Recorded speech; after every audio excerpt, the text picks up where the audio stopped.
Welcome back to the Dilly MMA channel, the best predictor on YouTube, who definitely didn't go 5-7 on predictions last week for the UFC Winnipeg card. However, we're here today for a new card this weekend: Aljamain Sterling versus UFC Zalal, going down in the Apex, the best place to have fights.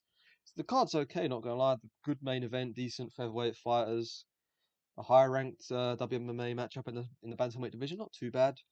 Uh, the rest of it's pretty shit. Hernandez is fun. Grant's fun. Barcelos and Montel Jackson, that should be a good scrap. Couple of heavyweight blobs, some middleweight goy slop. You got a prospect against a washed fighter here. Catchweight, two short notice bouts. Unk versus shit prospect, and some bullshit WMMA fight. However, let's get into it. First fight of the night, an absolute banger. We have Talita Alencar taking on Juliet Palastri in the strawweight division. I mean, looking at the records, Talita Alencar 7-1, Palastri's 14-5. You would assume that Talita Alencar is probably the better fighter. However, in my opinion, they're both pretty mid, both pretty much the same, both solid grapplers, pretty low output strikers. However, I'm going to go with Julia Palastri to win a decision here. I'm not going to overthink it. She's fought the high levels of comp, coming off a win against Carolina Kowalczyk. I know she's not as good as she used to be. That's still a good win. And her losses, she's only lost to Lupi Godinez, who's a pretty good fighter in this division. We saw her, she's a high level fighter in the division, only losing to top women. I need to stop saying that. I always say top guys, top women like Tatiana Suarez. I think she'll be able to. I'm not gonna lie, this isn't a great fight. They're pretty mid. This is definitely going to a decision. Wait, it might not. Who knows? I just think they're both mid, but Palastri has the higher output striking, more powerful, fought the better levels of comp, more experience. 14-5. You don't often see WMMA fighters with that much of experience. Yeah, I'm gonna go with Julia Palastri to win a decision. I'm not gonna overthink it. Not really too much to say here. Alan Carr's okay, coming off of a couple of wins, but she's not fought no one anywhere near as good as Juliet Palastri. Next fight, Max Griffin versus Victor Valenzuela. Not from Venezuela, from Chile. Why have I said it like that? Taking on Max Griffin, who is the definition of a crafty vet. Been there, done it, got the shirt. Not ever elite, not that shit to get cut. However, I don't rate either of these guys. I don't think Victor Valenzuela's any good, to be honest. Got knocked out on the Contender Series by Mikel Oliveira, we say it, the Brazilian guy, 9-0 undefeated, real good prospect. He's yet to have a fight in the UFC. They need to give him a fight.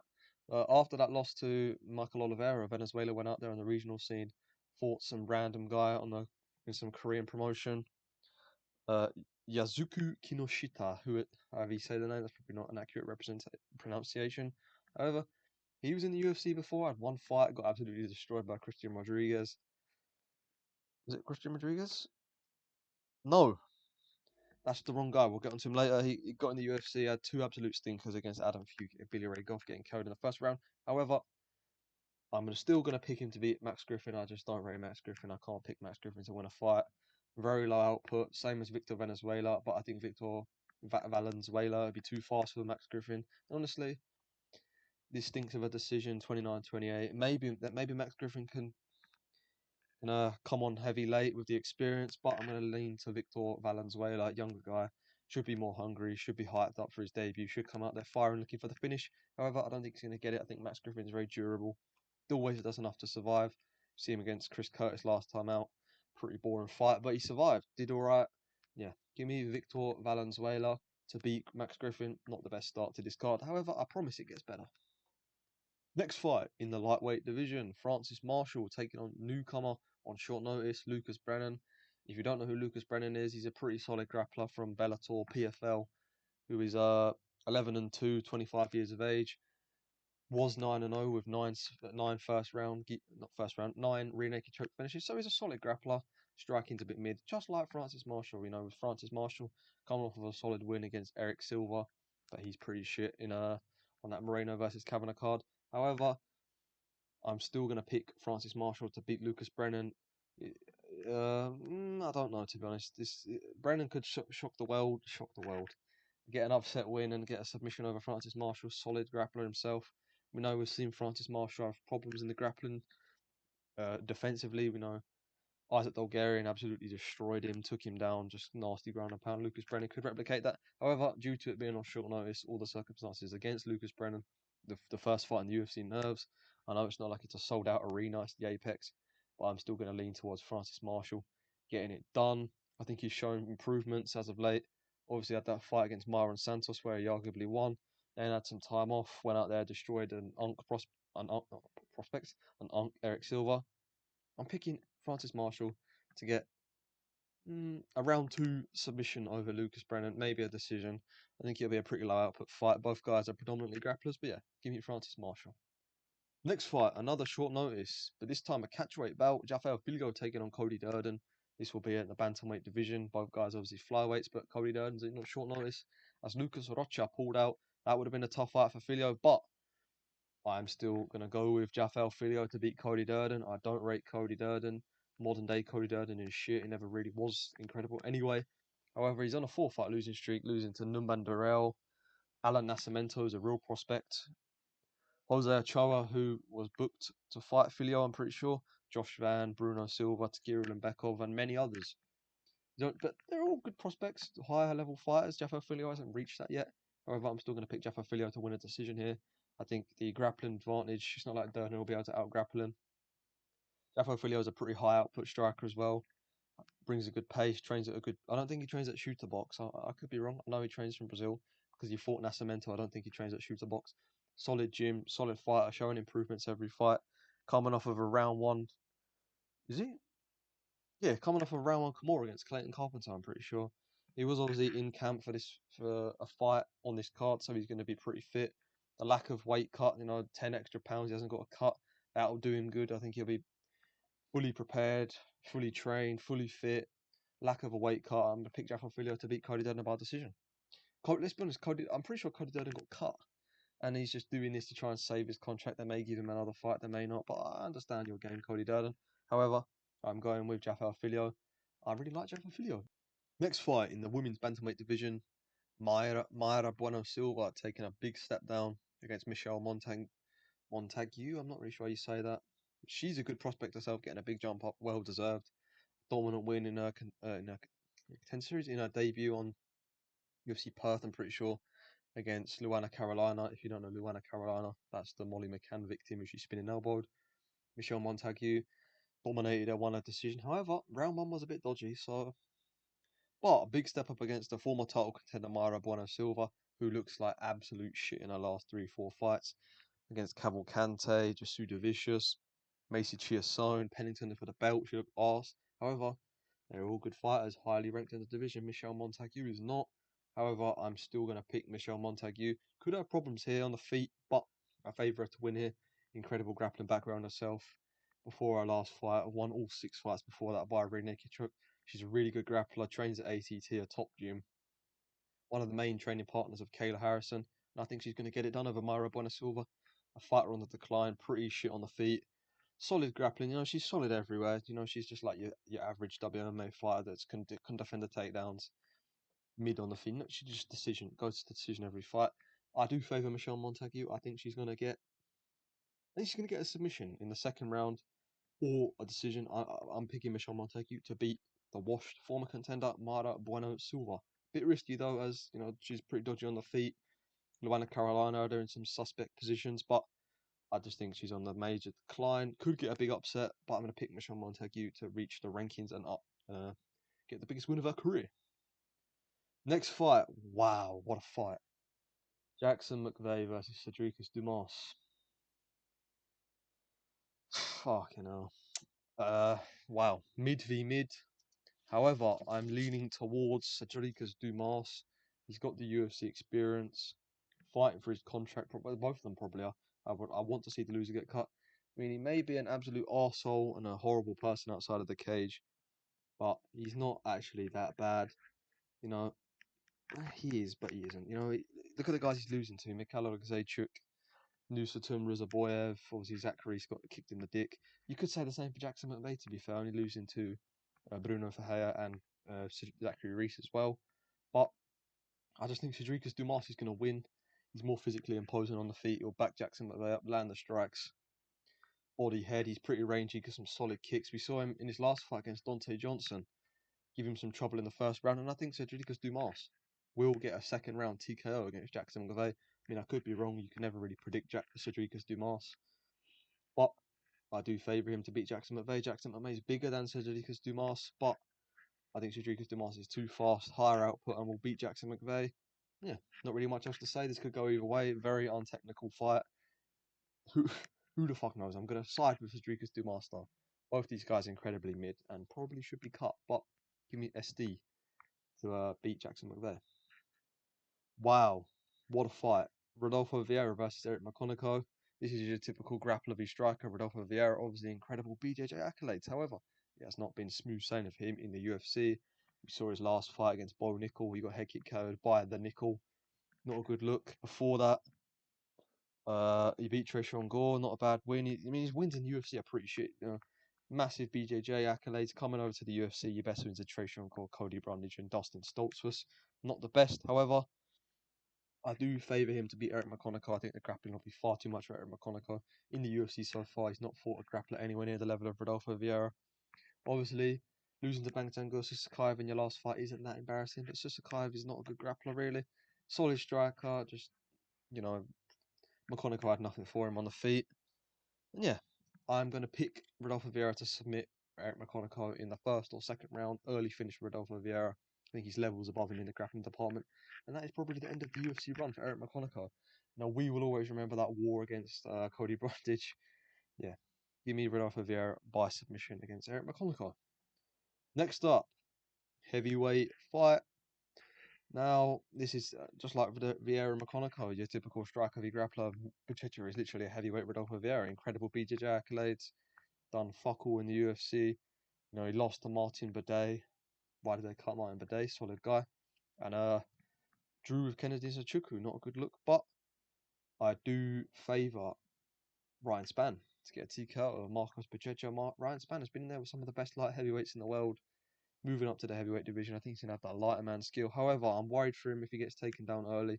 Buchecha could wrap up a leg, wrap up the neck, get a submission win. But I think Ryan Spann's striking a bit too much from Buchecha. I know Dominic Reyes was in that Chinny era, but you know we see what we did to Dominic Reyes. But the fight IQ of Ryan Spann is not all there. We see him be outstruck guys like Waldo like that in the past. But I do favour him to beat Marcus Buchecha by KO. As a made literally whoever takes the fight into that area, you know, if Buchecha can get Ryan Spann down, he'll have success. If Spann can keep it on the feet, he should have success. 6'5", big guy. I'm going to pick Ryan Spann by KO. Risky pick though, as Buchecha has a major grappling advantage. However, I think Ryan Spann will catch him on the chin when he's coming in. On to the main card now, I'm pretty sure. Yeah, it is. Montel Jackson versus Raoni Barcelos. This is an absolute banger. A great scrap in the bantamweight division. However, I'm starting to believe Raoni Barcelos is a tad bit overrated. Doesn't mean he's bad, but with considering the guys he's beating. Ricky Simone, that was a pretty crafty fight, pretty close. Let me see, Yanez just smoked Simone. I mean, Yanez is pretty good, but Simone's solid as well. But before that, you know, who did he beat? Peyton Talbot, four-check Peyton Talbot. To be fair, that was a good win. Cody Garbrandt's utterly washed, and Christian Quinones in that win streak. Not the best guys he's beaten. However, he's not had the chance. I do understand that, but I'm going to lean with Montel Jackson to win.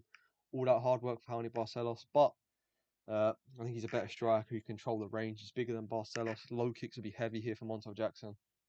He's a very patient striker. Clearly too patient against Figueiredo on the back foot, but I think Montel Jackson's levels above Barcelos on the feet. Barcelos needs to probably take him down or make it dirty, hold him, get him up against the cage. But I think Montel Jackson's cage management, distance management, reach, bigger reach advantage, 75 inches to 67. I think Montel Jackson gets it done by decision, maybe even a KO as Barcelos was coming in like he did against Damon Blackshear, got a nasty KO over Damon Blackshear. Obviously, he's looked pretty mid in his last two fights against Daniel Marcos and Figueiredo. But I think he's got enough in the tool bag to beat a guy like Barcelos. Decent takedown defense he's shown. I don't think Barcelos is going to go out there and ragdoll him. I could be wrong. Barcelos is on a very hot streak right now, but he's not against the best guys. I'm going to favour Montel Jackson by decision against Barcelos to upset a lot of guys. Barcelos is hot on the a hot prospect right now, but picking Montel Jackson to end the hype train and get a decision win. I don't think he's exactly champ material, but I think he's too solid, too well rounded, too good of a striker to beat Raoni Barcelos. Next up, this hurts because I really want to pick Davey Grant, but I can't pick Davey Grant anymore. As much as I like Davey Grant, if you're putting him against high output, fast striking, rangy prospects, You know, Davy Grant, there's no reach advantage for him here. That's where he thrives against guys he's smaller than, or has a massive striking advantage over. I quite like Adrian Luna Martini here, Martinetti. We see him on the Contender Series have an absolute war with Mark Vologdin. That just shows that he's extremely durable, high output. He's not going to gas out like Blackshear did against Davy Grant. I'm going to pick Martinetti to get a TKO over Davy Grant. I just don't think Davy Grant's got it anymore. I hope I'm wrong. I want a vintage Davy Grant crafty vet performance, but I'm just going to favour Adriana Luna Martinetti to beat Davy Grant. You know, Davy Grant, he's got good kicks, got good striking, but I just don't think he's got the cardio anymore. The output's going to decrease. He's only getting older. It's expected he's 40 years of age. Got brutally finished against Jourdain last fight. Nasty flying knee to a guillotine finish. Yeah, I really want to pick Davy Grant, but I just can't bring myself to do it. 40 years of age. Yeah. Luna Martini also has solid grappling on the regional scene. I know it's not against a guy like Davy Grant, but if you're thinking David Grant could take him down, maybe no. David Grant doesn't even have good grappling really himself. Obviously, training with Marab, that's only going to help. But I'm going to pick Adriano Luna Martinetti to beat David Grant. Sadly, I think he's going to get it done in his debut. Too hungry, too fast, too high output. And also, he's kind of powerful as well. David Grant chin is only getting worse. I'm going to pick Luna Martinetti to beat David Grant, sadly. I would love to see a David Grant vintage win, though. On to the feature fight. Rafa Garcia versus Alexander Hernandez. This is a weird fight because you think about Rafa Garcia and you think, oh, he's coming off a win against Jared Gordon. That's impressive. Jared Gordon's a good guy. You know, we see what he did to fucking Paddy Pimblett and all these guys, Thiago Moises, etc. But I'm pretty sure, I don't know if that was true. I swear Jared Gordon got hit by a car the day after the fight or some weird shit like that. I don't know why he took the fight. He was majorly injured. And yeah, Rafa Garcia's solid, but bar the Jared Gordon win, his best wins are Vince Pichel, who had a war with a 42-year-old. Vince Pichel, Clay Guida, Mahashate, Nathan Levy. No one really have noticed, to be honest. He's not a young prospect. He's solid. He's well rounded. Don't get me wrong. Could take Alexander Hernandez down. We've seen him have problems there. However, I'm going to pick Hernandez by KO. I really like Hernandez. He's on a hot streak right now, bouncing back after his major, fraud checking as a young age, coming off of some nasty KOs against Diego Ferreira. Chase Hooper, however, that's not aged too well, but he was the first guy to KO Hooper in a while. Kurt Holloway, Austin Hubbard, 4-fight win streak. Didn't look too good against Holloway and Hubbard, but coming off of 2 KOs on a big momentum streak, bigger than Rafa Garcia. I like the counter striking of Alexander Hernandez. Yeah, give me Hernandez by KO. I mean, I could see Garcia out voluming him, taking him down. Risky pick because Garcia's kind of underrated. You know, he doesn't come across as some hot guy, hot prospect, hot guy. Pause. But I'm favourite Alexander Hernandez to get a KO win. Alexander Hernandez deserves a ranked opponent, really, after them 2 wins. However, I think he gets it done against Rafa Garcia. Moving on to the co-main event, Norma Dumont taking on Jocelyn Edwards. This is a very good WMA fight, to be honest. I really like both these fighters. However, I'm going to favour Norma Dumont to beat Jocelyn Edwards, sadly. You know, she's very boring, don't get me wrong. However, she's too smart for Jocelyn Edwards, controls the pace too well. Very high fight IQ, very good clinch control. She'll be able to slow down the high output, fast pace striker of Jocelyn Edwards. I could even see her taking her down, maybe getting a submission win. However, Jocelyn Edwards coming off of 4 straight finishes in WMMA, that is nearly unheard of. However, we have to factor in the competition. You know, Nora Canal is an impressive finish, but is Nora Canal anywhere near Norma Dumont? Before that, fucking Cahoeira, bottom of the barrel, Cahoeira, Chelsea Chandler, Tamirez Vidal, we've seen Edwards get a big jump up. Well, not at the time, but a jump up. Aline Perez, she got out grappled. Nora Canal in their first fight, she got out grappled. I can see Norma Dumont taking her down. Jocelyn Edwards is a very good striker. She's not Leon Edwards' sister, for fuck's sake. However, I think Norma Dumont will win. Pop that jab, pop the low kick, maintain the range.